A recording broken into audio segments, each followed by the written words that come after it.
How's it going, guys? Strife here. So today I'm going to do a melee video of GL. Now, I'm not the first person to do this. Do gotta give props to a guy named Weethospu. He posted a video on the Guild Wars 2 forums like maybe a couple weeks ago.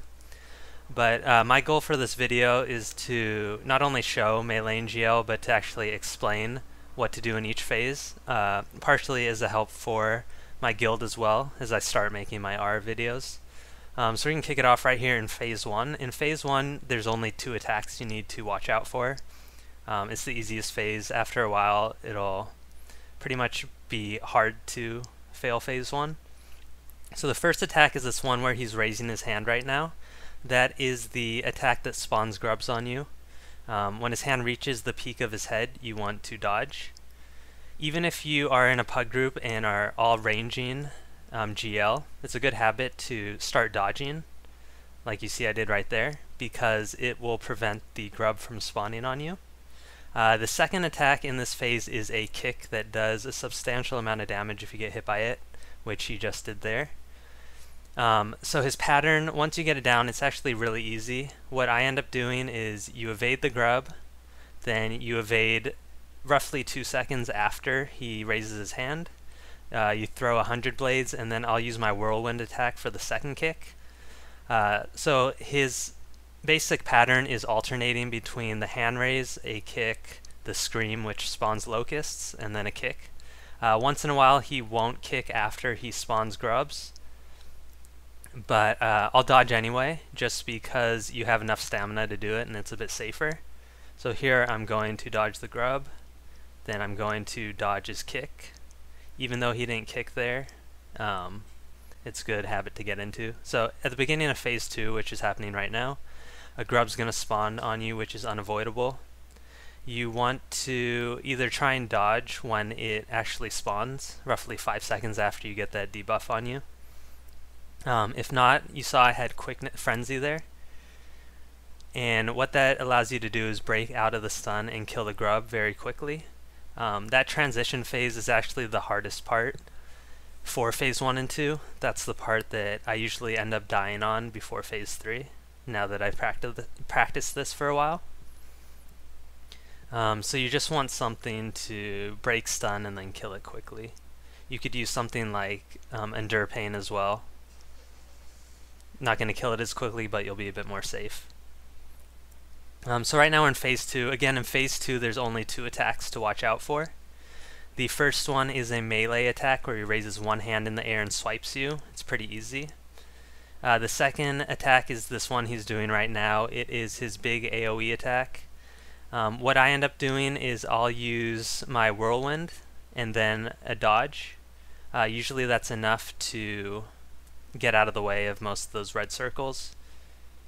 Sometimes I'll use my shield like I am now as well, when it's on cooldown, or when it's up off cooldown. So there's his swipe again. It has a pretty big wind up, so it's pretty easy to recognize. And then his big AoE is pretty easy to recognize as well. And you saw there I just did one dodge and then one whirlwind.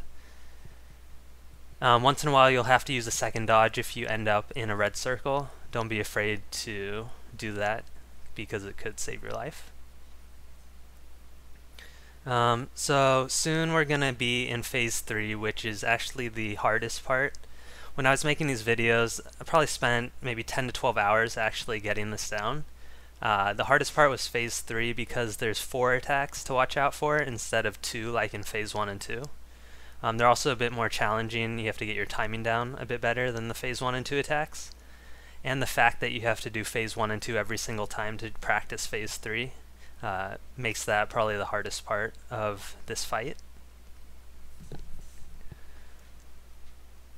And you may notice right now I'm using a greatsword build as well instead of the axe mace. I actually think I can do it with axe mace now that I know all his moves, but when you're starting to learn, the whirlwind actually makes this a bit easier instead of having to use eviscerate to get endurance back. Alright, so here we are, Phase 3. Like I said, 4 different attacks in Phase 3. This first one right here is his rapid fire attack. It's probably, in my opinion, the hardest attack out of all of his attacks in all 3 phases. You have to have a quick reaction time. He doesn't really have a big wind up. And also the red circle is misleading. There you saw me take some damage at the end, even though I was outside of the red circle. So to be safe, you actually want to double dodge even if it looks like you're out of that circle. His second attack is going to be a dome that he places on you, which he's doing right now. If you time your dodge quick enough, you're actually not going to take any damage at all. There I took 1 tick. But Warrior has the unique ability to dodge out of the dome. Normally with other classes, or if you don't have the Reckless Dodge, I believe it's called, trait, you're going to get knocked down when you hit the edge of the dome. So you're going to need, like on a Guardian, you want stability, or you can use Invuln time from your Elite, or the shield on your focus. The third attack he's going to do in this phase is when he lifts up into the air. It's going to create a big red circle around him like he's doing right now. So there I dodged and then used Whirlwind out. You can also double dodge, or you can just use your shield for the Invuln time, which will negate the whole attack, which you'll see me do sometimes. Finally, for his fourth attack, he's going to slowly move his hand across his body and kind of send out like a plague, I guess. So I'll point that out when it happens, but for that you're going to really need to time your dodge and your Whirlwind or double dodge, so you are going to take no damage. A lot of the times you still may take 1 tick of damage if you don't time it correctly, but no matter where you are, it's a single target that's going to hit you, so you need those 2 dodges. Let me see if I can point it out when he does it.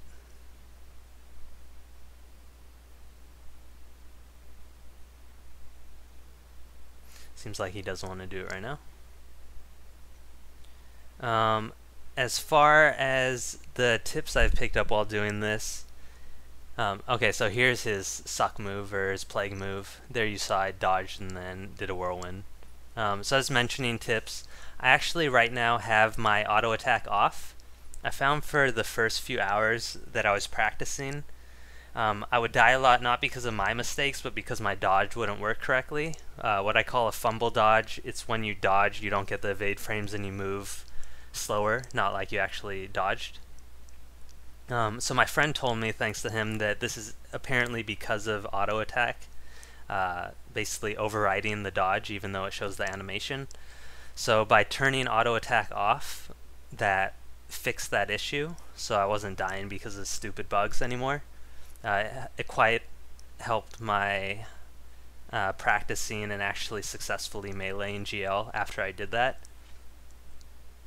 So since I do have combat mod, it's pretty easy for me to click to attack instead of auto attacking, since it's my left mouse button. If you don't have combat mod, it's probably going to be a bit more annoying if you have to keep hitting your number 1 button. So that is benefit of combat mod, as well as being able to move quicker, which you need to do in this fight. As far as group mechanics go, when I actually take the video of my Arah walkthroughs, you'll see it's quite a bit easier with 5 people. First, at the end of phase 1 going into phase 2, you'll probably have a Guardian, at least I will in my group, which can cast stability and then Wall of Reflection to deal with that grub.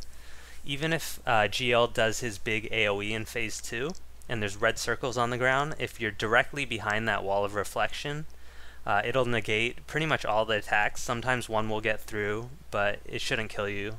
You should be able to either heal up, or for extra protection the Guardian can use Aegis on everyone, because usually only 1 attack will get through.